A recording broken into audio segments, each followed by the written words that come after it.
Assalamualaikum warahmatullahi wabarakatuh. Berikut ini cara mengisi kolom-kolom yang ada di bisnis model kanvas atau kanvas model bisnis.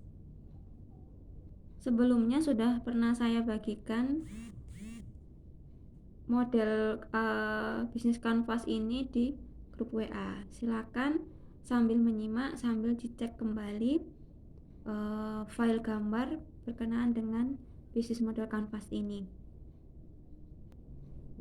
Bentuknya adalah kolom-kolom yang nantinya kolom-kolom ini harus diisi untuk menggambarkan dengan sederhana bisnis kita itu seperti apa, mulai dari segmentasi pelanggan, kemudian yang lain-lain. Jumlahnya ada 9 elemen, karena itu di sini ada 9 kolom.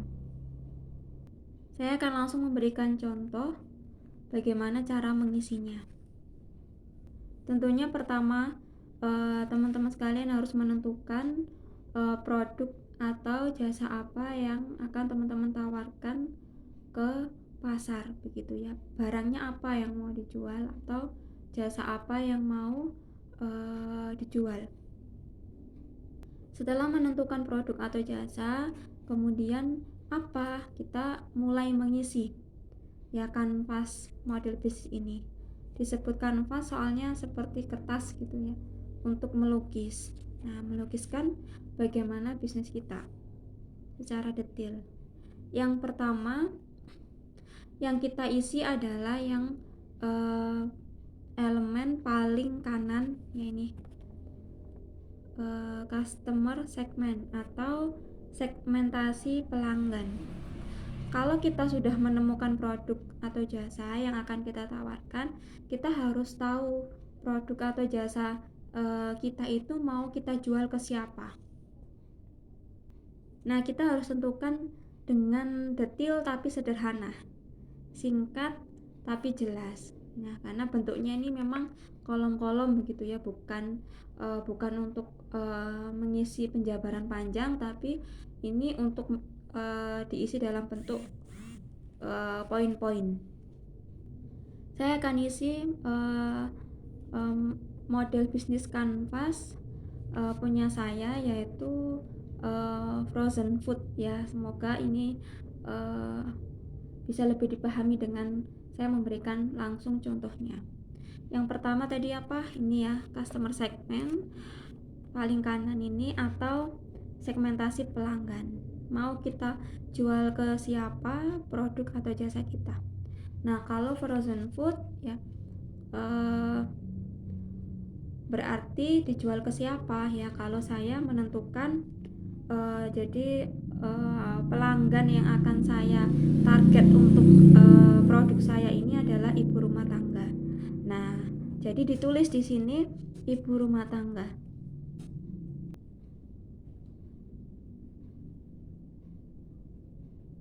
Nah, asumsi saya biasanya yang mengurusi bahan-bahan makanan ya, dan berkaitan dengan makanan di rumah itu adalah ibu rumah tangga. Karena itulah yang berkepentingan lebih berkaitan dengan makanan itu adalah ibu rumah tangga. Jadi saya tulis ibu rumah tangga. Kemudian karena makanan beku atau frozen food yang saya jual itu bukan hanya makanan pokok ya, atau lauk pauk yang digunakan untuk makanan pokok pendamping nasi, tapi juga cemilan ya, bisa digunakan untuk cemilan, misalkan cireng gitu. Jadi saya juga mentargetkan pelanggan itu adalah remaja yang suka nyemil jajan, biasanya remaja ya gitu. Nah, kemudian saya tentukan juga segmen pelanggan saya itu adalah penjual ya, penjual gorengan yang itu biasanya menjual kayak itu loh, sosis ya dan lain-lain gorengan di sekolah-sekolahan atau di pasar dan sebagainya. Itu berarti penjual gitu, penjual saya tulis di sini. Nah, teman-teman itu terserah mau ini, tapi saya harap dipertimbangkan terlebih dahulu, barangkali bisa untuk kemudian dipraktekkan. Penjual atau gorengan, penjual jajan atau gorengan. Nah 3 ini saya isi di segmentasi pelanggan atau segmentasi pelanggan ya, atau customer segment. Nah ini selesai kolom 1 ini. Nanti teman-teman harus isi juga dengan terlebih dahulu menentukan produk atau jasa yang akan teman-teman jual gitu. Kalau belum menjalani bisnis, belum ada produk, coba dicari begitu ya. Bayangkan aja sudah memiliki bisnis atau mungkin bisnis yang akan dijalankan ke depan itu apa begitu produknya, kemudian mau dijual ke siapa, silakan ditulis dalam bentuk poin-poin seperti ini.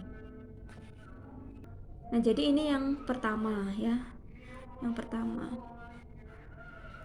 Nah selanjutnya yang harus diisi adalah kita beralih ke ini yang paling tengah, kolom yang paling panjang juga ya, value ya, value proposition.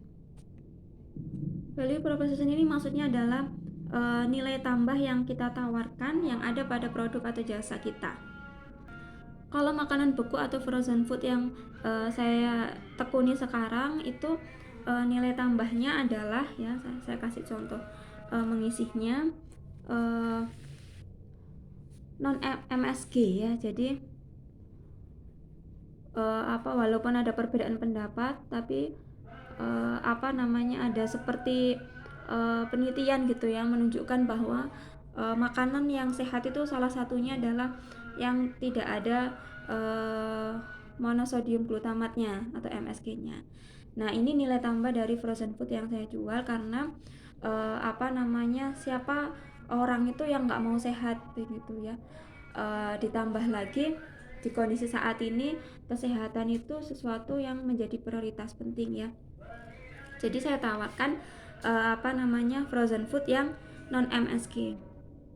Kemudian karena ini adalah frozen, makanan beku, maka ya mudah disimpan dan awet lama. Nah ini juga nilai tambah di produk saya. Saya tulis di sini mudah disimpan.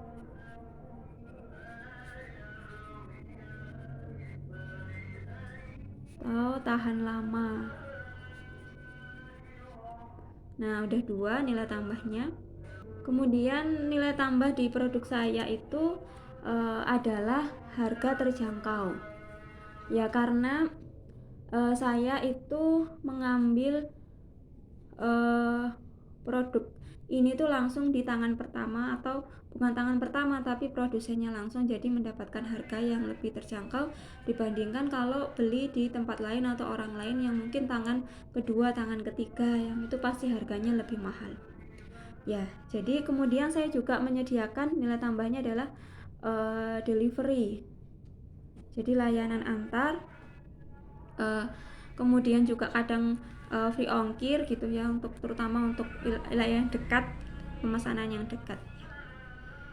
Kemudian nilai tambah yang lain adalah produk saya itu olahan ikan segar. Jadi kita ambil di produsen yang itu memang orang pesisir, dan bahkan belakang rumahnya pas itu adalah laut yang setiap hari itu bisa mengakses gitu ya sumber ikan terbanyak yaitu laut itu dengan mudah dan segar ikannya. Nah mungkin itu nilai tambah yang ada pada produk dan jasa saya. Nanti teman-teman bisa ngisi sesuai dengan produk dan jasa teman-teman sendiri. Nah kemudian kolom yang ketiga yang harus diisi apa? Selanjutnya adalah kolom channel. Ini channel itu artinya adalah saluran atau kanal penjualan. Jadi kita sudah tahu kita mau jual ke siapa, kita isi di customer segment, kemudian kita jualnya itu dengan menunjukkan nilai tambah dari produk dan jasa kita supaya orang itu tertarik gitu ya, mau membeli produk atau jasa kita. Kemudian tentunya harus ada saluran atau kanal penjualan dengan tujuan value yang kita punya itu bisa sampai ke ke customer segmen yang kita udah tentukan. Nah ini bisa terserah teman-teman sih saluran penjualannya itu melalui apa. Kalau saya itu melalui online dan offline. Nah lebih spesifiknya saya itu promo ya itu melalui WA. Nah ditulis di sini ya. Jadi kanal penjualannya itu adalah WA. Kemudian juga saya ada akun Instagram ya untuk menawarkan produk dan jasa saya ini. Nah, sementara saya menggunakan dua ini, maka saya tulis di sini adalah channel atau saluran penjualan saya adalah melalui WhatsApp dan Instagram. Jadi kalau dibuat ketersambungan ini akan nyambung dari value ya, nilai tambah yang ada pada produk kita, kemudian kita ini salurkan. Nah, penyalurannya melalui WA dengan promosi tentunya dan Instagram. Kemudian akhirnya value yang ada pada produk kita harapannya sampai ke customer gitu ya atau ke pelanggan. Nah, begini. Ya, selanjutnya apa yang harus kita isi? Selanjutnya adalah ini ya, ke sini. Customer relationship. Nah, ini apa maksudnya? Yang kolom yang keempat yang harus kita isi itu adalah hubungan dengan pelanggan. Kan artinya hubungan dengan pelanggan ya. Maksudnya adalah bagaimana kita menjalin silaturahmi kepada pelanggan yang sudah pernah membeli produk atau jasa kita. Dengan cara apa kita itu terus menjalin hubungan sehingga nanti tidak lost kontak dan harapannya orang-orang yang pernah membeli produk kita itu akan membeli kembali atau membeli berulang-ulang gitu ya, atau istilahnya tuh repeat order. Nah saya berpikir untuk memberikan atau menghubungi seminggu sekali orang yang pernah membeli produk saya dengan memberikan misalkan tips hidup sehat gitu ya, karena makanan yang saya jual itu makanan yang sehat gitu. Nah tidak selalu kemudian menjual gitu ya, WA promosi, nggak selalu, tapi saya memberikan informasi berkaitan dengan makanan sehat. Jadi dan itu melalui WA ya. Jadi saya tulis WhatsApp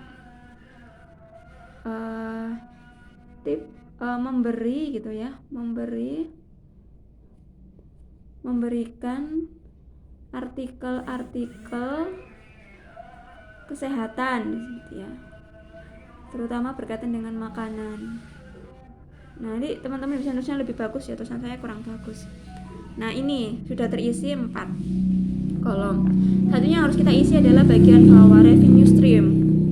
Nah revenue stream ini maksudnya adalah sumber pendapatan. Jadi kalau kita menjalankan bisnis, kita harus tahu pasti bahwa sumber pendapatan kita tuh dari mana. Kalau saya jual frozen food atau makanan beku pendapatan saya atau pemasukan saya dari sini, dari penjualan makanan beku ini. Jadi saya tulis di sini ya, penjualan makanan beku. Nah ada teman itu yang dia bisnisnya tuh menulis, dia seorang penulis. Nah seorang penulis ternyata revenue streamnya tuh bukan hanya menjual dari hasil penjualan bukunya, tapi juga dia dapat pemasukan itu dari diundang seminar seperti itu, ngisi training menulis, pelatihan menulis dan sebagainya. Nah itu tergantung masing-masing ya. Ya udah selesai 5 kolom yang ada di sebelah kanan. Kemudian kita beralih ke kolom yang masih kosong yang ada di sebelah kiri. Jadi hubungannya adalah begini ya teman-teman, kita punya produk ya, kita akan jual ke orang tertentu. Jadi nggak menjual ke semua orang, kita harus tentukan kita akan jual ke siapa supaya kita mudah untuk menjualnya. Nah yang kita jual apa? Yang kita jual tentu produk dan jasa, tentunya dengan value atau nilai tambah tertentu. Nah ini kemudian melalui apa kita menjualnya? Melalui WA dan Instagram misalkan punya saya. Kemudian setelah itu apa gitu, setelah penjualan itu terjadi maka harus terus jalan komunikasi. Ya, komunikasinya melalui apa ya, misalkan melalui WhatsApp, komunikasi tentang apa, misalnya ngirim tips tentang kesehatan terkait dengan makanan dan sebagainya gitu, atau misalkan tentang buku berarti ya ngirim tentang tips artikel, tips literasi dan sebagainya, atau sekedar say hello dan sebagainya, itu bisa ditentukan. Nah, dari situ harapannya akan terjadi penjualan. Begitu, dengan begitu kita dapat revenue ya di belakang ini, di bawah ini. Jadi nanti ke sini. Nah, untuk mendapatkan revenue, jadi kolom di sebelah kanan ini tujuannya adalah untuk menghasilkan laba atau profit atau pemasukan dari aktivitas bisnis, satunya atas penjualan di dalamnya ya. Nah, untuk itu, kemudian agar itu tercapai, apa yang harus kita lakukan sebagai pelaku bisnis? Nah, ini adalah kolom di sebelah kirinya ya, kolom di sebelah kiri. Yang pertama adalah ini ya, key activity. Key activity itu artinya adalah aktivitas kunci. Nah, aktivitas yang kita lakukan di dalam bisnis kita itu apa saja ya, untuk menyampaikan value yang ada pada produk kita, tentunya nanti ujung-ujungnya untuk mendapatkan laba, karena tujuan dari bisnis itu adalah mendapatkan laba. Nah, itu apa aja aktivitasnya? Kalau saya, aktivitas yang saya jalankan untuk kemudian menjalani bisnis frozen food ini adalah tentunya promosi. Nah, saya tulis di sini promosi gitu ya.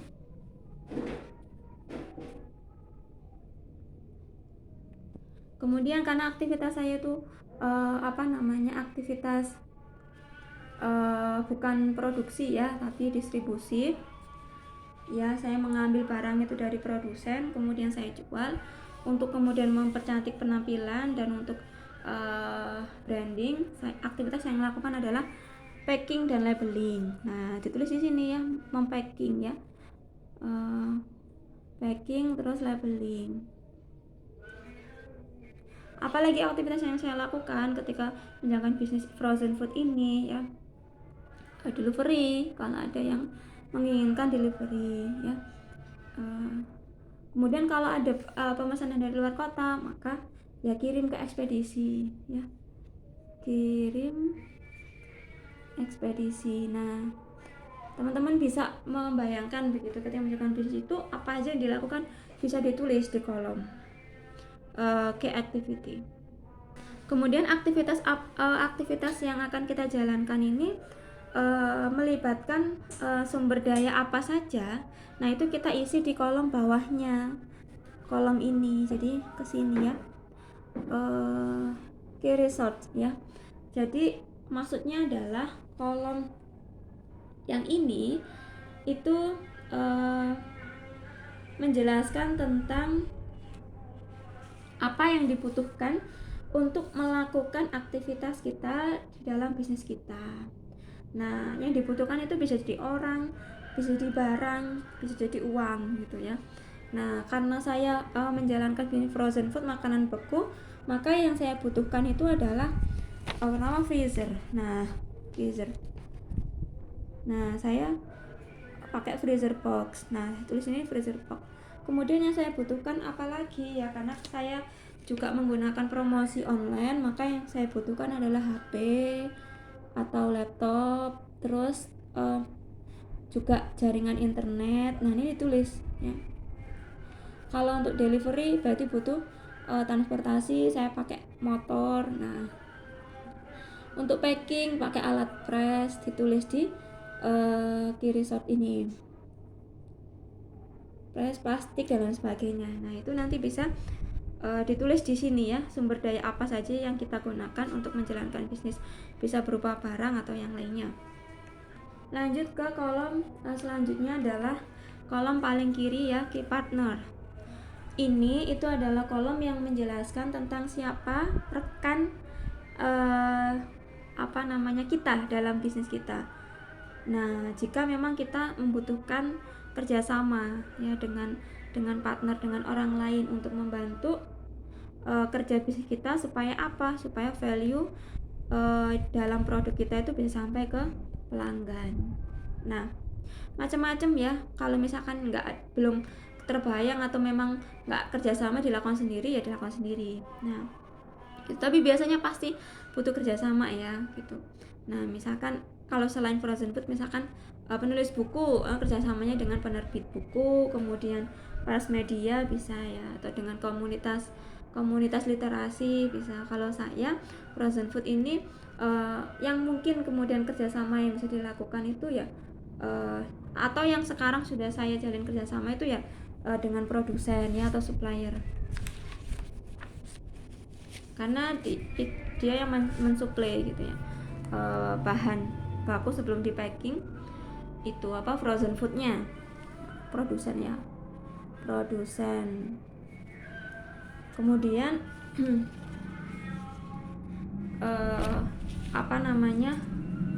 kerjasama dengan penjual penjual makanan matang gitu ya. Kalau saya kan jual makanan mentahnya. Nah, bisa juga ditambah yang lain atau 2 cukup ya. Nanti teman-teman isi minimal 2 ya, jangan 1 ya.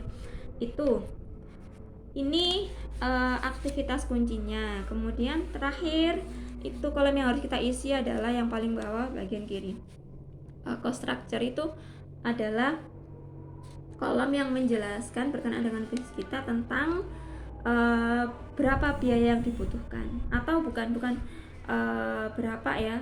Jadi sebelum kita tentukan berapanya itu kita tentukan itu biayanya tuh untuk apa aja gitu ya. Kita butuhkan tuh biaya apa gitu. Nah, kalau saya di bisnis yang saya jalan sekarang atau frozen food, yang dibutuhkan biayanya itu tentunya karena saya pakai ini juga ya freezer box, maka biaya perawatan aset ya, perawatan aset bisa ditulis di sini ya.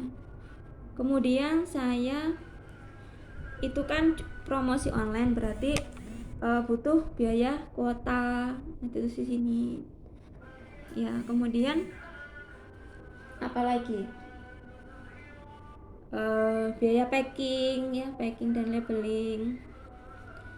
Nah, nanti teman-teman bisa sesuaikan dengan bisnis teman-teman masing-masing ya. Ini jadi ini tuh tujuannya kita itu tergambar apa saja yang harus kita keluarkan untuk bisnis kita, sehingga laba yang mungkin terlihat besar itu kita nggak kaget tiba-tiba habis ketika kita gunakan untuk pengeluaran ini ya, untuk bisnis kita itu. Jadi kita tergambar dengan jelas sebenarnya laba kita itu berapa setelah dikurangi dengan cost structure-nya atau pengeluaran-pengeluaran yang harus kita lakukan. Jadi ini ya, kolom-kolom yang harus kita isi dalam bisnis model kanvas.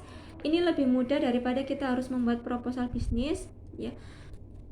Karena ini bentuknya gambar, kolom, dan aturan untuk mengisinya memang tidak boleh panjang-panjang, jadi mudah, singkat, padat ya, mudah dipahami. Nah, nanti teman-teman di festival bulan ini teman-teman buat seperti ini.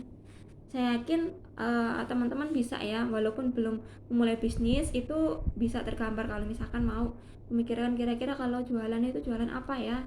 Nah, kemudian silakan diisi berdasarkan arahan yang saya berikan ini ya di dalam BMC atau bisnis model kanvas. Semoga ini bermanfaat untuk teman-teman, bukan hanya sekedar formalitas tugas dari sekolah atau perlombaan di sekolah, tapi berguna untuk teman-teman kalian ke depannya, terutama yang memang meniatkan diri untuk memulai bisnis. Itu saja, mohon maaf atas khilaf-khilaf. Saya akhiri. Assalamualaikum warahmatullahi wabarakatuh.